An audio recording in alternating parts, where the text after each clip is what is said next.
झिंझिण्यांपासून त्वरित आराम मिळवा सेन्सोडाईन रॅपिड रिलीफ बरोबर. सहकार, राजकारण, समाजकारण अशा तीनही क्षेत्रामध्ये गेल्या 2 पिढ्यांपासून असलेलं काळादी कुटुंब आणि याच काळादी कुटुंबातील दुसऱ्या पिढीचे नेते जे धर्मराज काळादी दक्षिण सोलापूरमधून निवडणुकीच्या रिंगणामध्ये उतरलेले होते. खरं तर दुसरी पिढी आहे. समाजकारण, राजकारण आणि उद्योग विश्वामध्ये आपण काम करता आहात आणि पहिल्यांदाच निवडणुकीला सामोरे गेलेले आहात. कशा पद्धतीचा अनुभव राहिला हा निवडणुकीचा, काय सांगाल? कर्मयोगी आप्पांनी त्यांच्या 60-70 वर्षाच्या राजकीय जीवनामध्ये आणि समाजकारणामध्ये ज्या पद्धतीनं काम केलं त्या दृष्टीनं सोलापूरची जनता काळादी कुटुंबावर अतिशय प्रेम करते. आप्पांच्या निधनानंतर त्या सर्व संस्थांचं कारभार पाहण्यासाठी, मग तो सहकार असू देत, धार्मिक असू देत, शैक्षणिक असू देत, या कार्यामध्ये लोकांनी मला जबाबदारी दिली आणि सगळ्यांना घेऊन त्या ठिकाणी सोलापूर शहरातील शेवटच्या माणसासाठी म्हणून काम करणाऱ्या ह्या संस्था अतिशय चांगल्या पद्धतीनं चालवल्या आणि त्या चांगल्या पद्धतीनं वाढवल्याही. आणि त्या माध्यमातून गेले 10 वर्षामध्ये ह्या सर्व संस्थांना ज्या पद्धतीनं भारतीय जनता पक्षाच्या लोकप्रतिनिधींनी त्या ठिकाणी त्रास देण्याचा प्रयत्न चालू केला, त्या माध्यमातून ह्या निवडणुकीमध्ये आपण ह्या अन्यायाविरुद्ध लढलं पाहिजे अशी माझ्या भावना त्या ठिकाणी झाली आणि जनतेने तशाच पद्धतीनं आणि राज्य आणि माझे सहकारी नेते यांनीही तशी भूमिका घेतल्यामुळं मी या निवडणुकीत भाग घेतला. खरं तर महाविकास आघाडीकडून आपली उमेदवारी जवळपास निश्चित मानली जात होती. आपण तशा पद्धतीने प्रयत्न देखील केले होते. मात्र ऐनवेळीस महाविकास आघाडीमध्येच शिवसेनेने उमेदवारी जाहीर केली अमर पाटलांना. दुसरीकडे काँग्रेसने देखील दिलीप माने यांचं नाव घेतलं आणि मग कुठेतरी आपल्यावरती एक दबाव जो आहे तो अप्रत्यक्षपणे तयार झाल्याचं पाहायला मिळालेलं होतं. आता कशा पद्धतीने ह्या महाविकास आघाडीमधल्या या सगळ्या घडामोडींकडे आपण पाहताय, नक्की काय चुकलं, कोणाचं चुकलं, कशा पद्धतीनं हा सगळा प्रवास राहिला होता? महाविकास आघाडीच्या माध्यमातून मी निवडणूक लढवावी असे महाविकास आघाडीच्या नेत्यांनी मला अपेक्षा व्यक्त केली होती आणि म्हणून मी त्यांच्याकडे मागणी केली. पहिली जेव्हा 15 लोकांची यादी काँग्रेसची जाहीर झाली त्यामध्ये माझं नाव होतं, परंतु पुढं ते नाव त्या ठिकाणची ती यादी ही चुकीची आहे असं करून ती थांबवली गेली आणि नंतर काही काळाने दिलीप माने यांची नाव घेऊन त्या ठिकाणी काँग्रेसची यादी प्रसिद्ध झाली. या सगळ्या माध्यमातून त्यानंतर त्यांनाही AB फॉर्म देण्यात आला नाही. अशा पद्धतीचं एक गोंधळाचं वातावरण आणि त्याच्या मध्यभागी शिवसेनेने अचानक स्वतःची उमेदवारी महाविकास आघाडीच्या इतर पक्षाला विश्वास न घेता त्या ठिकाणी जाहीर केली. अशा पद्धतीची त्या ठिकाणी एक चर्चा त्यामध्ये होती आणि यामुळं हा सगळा घोळ ह्या महाविकास आघाडीच्या सोलापूर, दक्षिण सोलापूरच्या निवडणुकीला त्या ठिकाणी मिळाला गेला.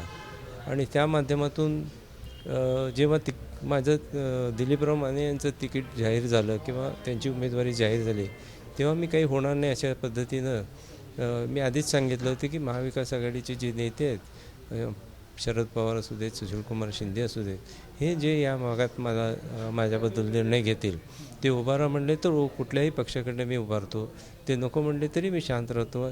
या भूमिकेला मी ठाम राहून ते दिलीपरावांचं नाव जाहीर झाल्यावर मी माझ्या कामाला लागलो बाकीचं राजकारण सोडून. परंतु शेवटच्या दिवशी जेव्हा AB फॉर्म दिलीपराव माने यांना मिळाला नाही त्यावेळेस भूमिकेमध्ये चर्चा करता यावी म्हणून मी त्या ठिकाणी अपक्ष उमेदवार अतिशय शेवटच्या क्षणाला भरला. आणि नंतर मात्र त्या ठिकाणी जेव्हा विड्रॉ करायचं होतं त्या दिवशी शेवटच्या घटकेला गंगानिवास या माझ्या घरी दिलीपराव आले होते आणि त्या ठिकाणी प्रणितीताई यांनी आले आणि त्या माध्यमातूनही माझा अर्ज त्या ठिकाणी ठेवायचा ठरला आणि त्याला काँग्रेस पक्षाचं बाहेरून पाठिंबा त्या ठिकाणी देऊ, म्हणजे काँग्रेस पुरस्कृत अशा पद्धतीची ही लढत करू अशी भूमिका प्रणितीताई यांनी सांगितली होती. आणि म्हणून मी तो अर्ज ठेवण्याचं मान्य करून त्या ठिकाणं दिलीपरावांनी ते ॲक्सेप्ट करून मला पाठिंबा त्या ठिकाणी आमच्या बैठकीत जाहीर केला होता. आणि पुढेही ते माझ्याबरोबर प्रचाराच्या निमित्तानं उत्तर सोलापूर आणि दक्षिणचे काही गावामध्ये फिरले. त्यामुळं ही आत्तापर्यंतची ती प्रक्रिया निवडणुकीपर्यंत झाली आणि काल त्याचं मतदान झालेलं आहे. खरं तर तुम्हाला काल पाठिंबा देखील दिला गेला. सुशीलकुमार शिंदेंनी स्वतः सांगितलं की काँग्रेसचा आमचा पाठिंबा धर्मराज काडादींना असणार आहे. पण मग या पाठिंब्याचा जो काल जाहीर केला गेला तो यापूर्वी झाला असता किंवा तसा शब्द तुम्हाला दिला आहे असं आपण म्हणताय, तर त्याचा फायदा झाला असता का? आणि कालच्या पाठिंब्यामुळे काय नक्की त्याची गणितं बदलतील?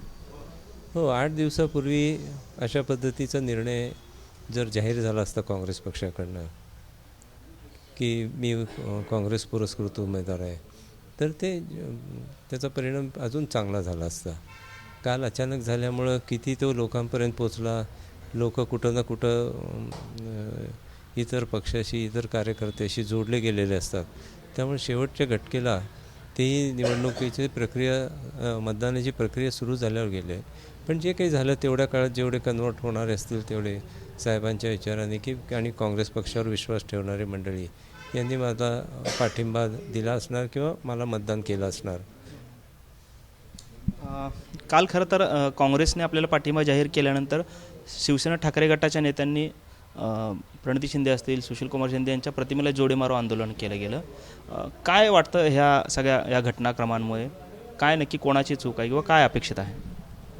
नाही, ज्या पद्धतीनं पक्षामध्ये हे राजकारण चालू आहे गेले 10 वर्षात, विशेषतः गेल्या 5 वर्षामध्ये ज्या पद्धतीनं पक्ष फोडले गेले, 3 पक्षाचे 6 पक्ष झाले आणि पक्ष फोडताना सगळ्यांची घरं फोडली गेली आहेत, गटतट फोडले गेले आहेत आणि ह्यातनं वैरत्वाच्या भूमिकेतनं भाजपच्या सरकारने स्वार्थ साधण्याचा जो प्रयत्न केला आहे त्याचाच परिणाम हा आहे असं मी म्हणतो.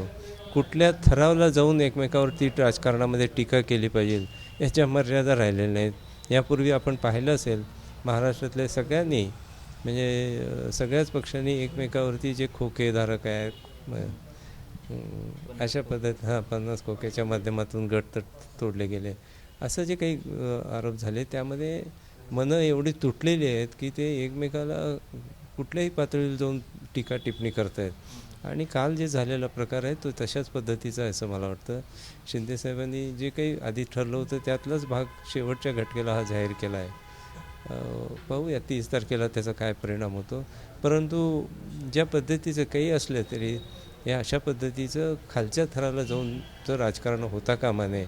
आपण शेवटी निवडणुकीपुरतं ही टीका टिप्पणी असते आणि निवडणुकीपुरतं आपलं एकमेकाबद्दलचं जे काही वैचारिक भूमिका असते ती मांडायची असते. ते झाल्यानंतर सर्वांना एकत्र घेऊन काम करायचं असतं आणि तशा पद्धतीने मी या राजकारणाला आणि समाजकारणाला बघतो. पण काल झालेल्या प्रकारामुळं मी नक्कीच त्यांचा निषेध करतो.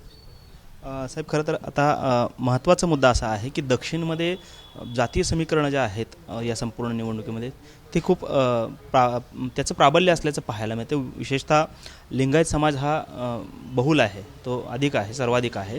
त्या खालोखाल धनगर समाज असेल, मुस्लिम समाज असेल, असा एकंदरीत वर्ग आहे. यापैकी 2 लिंगायत समाजाचे उमेदवार होते महाविकास आघाडीमधून. एक अमर पाटील जे शिवसेना ठाकरे गटाचे होते आणि दुसरीकडे आपण अपक्ष होतात की जो काल काँग्रेसने पाठिंबा दिला गेला. व त्याचा फायदा भाजपला होऊ शकतो का? किंवा ही जी मतं आहेत दोन्ही महाविकास आघाडीमध्ये ती आपल्या पारड्यात येऊ शकतात का? कसं वाटतं, काय कॅल्क्युलेशन्स आहेत तुमचे विजयाचे? आपण म्हणतात तसं सोलापूरच्या दक्षिण सोलापूर मतदारसंघात मोठ्या प्रमाणात लिंगायत, त्याच्या खालोखाल धनगर समाज आणि मग त्याच्या खालोखाल मुस्लिम आणि इतर सर्व मराठा हे समाज त्या ठिकाणी आहेत.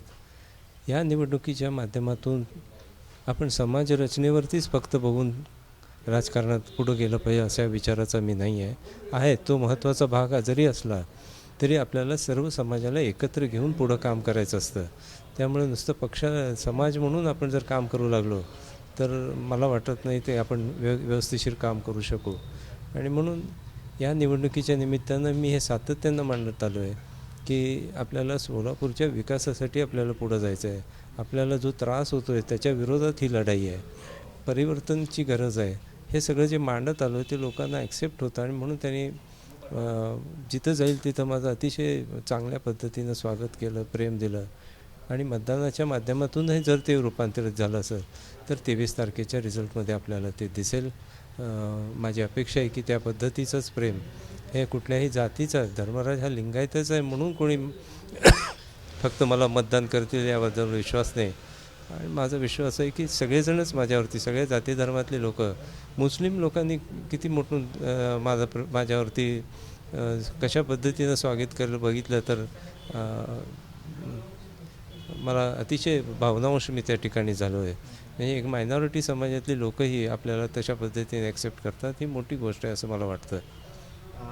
खरं तर TV9 मराठीचा एक सर्वे आहे, त्यामध्ये महाविकास आघाडी आणि महायुती हे दोघेही समसमान काही 4-5 जागांच्या फरकाने राज्यामध्ये सत्तेमध्ये किंवा त्या गणितापर्यंत पोहोचत आहेत. मात्र त्यामध्ये अपक्षांची भूमिका जी आहे ती अतिशय महत्त्वाची ठरणार आहे. तर त्या दृष्टीने जर का उद्या आपण आपला निकाल आला आणि आपण अपक्ष म्हणून निवडणुकीत जिंकलात, तर मग आपण कोणत्या बाजूला असणार, कोणत्या विचारांच्या बाजूने आपण असणार आणि कोणाला साथ देऊ शकता, काय परिस्थिती? कर्मयोग ॲप्पांनी नेहमीच समाजवादी विचारसरणी ठेवून काम केलेलं आहे आणि माझी ही भूमिका त्याचप्रमाणे, म्हणूनच मी महाविकास आघाडीकडून निवडणूक लढवण्यासाठी उत्सुक होतो. आणि कालही जे घडलं आहे ते त्याच पद्धतीनं की काँग्रेसने मला त्या ठिकाणी सपोर्ट दिला आहे. परंतु अपक्ष म्हणून त्या ठिकाणी जेव्हा त्या ठिकाणी येईल, खूप प्राथमिक स्वरूपाचं आहे. आज जे काही सर्वे येत आहेत ते निम्मे युतीकडनं येतात, निम्मे महाविकास आघाडीकडनं येतात. परंतु त्या ठिकाणी आपल्याला काम करायचं असताना जे काही आहे हे आपल्याला समाजवादी भूमिका घेऊन जाणाऱ्या अशा पद्धतीच्या लोकांबरोबर गेलं पाहिजे, अशा पद्धतीनं काम केलं पाहिजे, ह्या भूमिकाचं मी आहे. परंतु आज सत्ता कोणाची ती काय ते बघून त्या ठिकाणी आपल्याला आपल्या भागाचा विकास करण्यासाठी त्या ठिकाणी कशा पद्धतीचं आपल्याला बघता येईल ते चित्र स्पष्ट झाल्याशिवाय आपल्याला कुठलाही अशा पद्धतीचा निर्णय घेणं चुकीचं आहे. आपण पाहतोय की धर्मराज काडादी हे खरं तर काँग्रेसकडून शेवटच्या क्षणी पुरस्कृत झालेले अपक्ष उमेदवार आहेत आणि आगामी काळात जर का सत्तेची सूत्र अपक्षांकडे आली तर मात्र आपल्या समाजवादी विचारालाच ते प्राधान्य देतील, अशी एकंदरीत भूमिका धर्मराज काडादी यांनी व्यक्त केलेली आपल्याला पाहायला मिळते. कॅमेरामन विनोद हुमनाबादकरसह सागर सुरवसे, TV9 मराठी, सोलापूर. झिंझिण्यांपासून त्वरित आराम मिळवा सेन्सोडाईन रॅपिड रिलीफ बरोबर.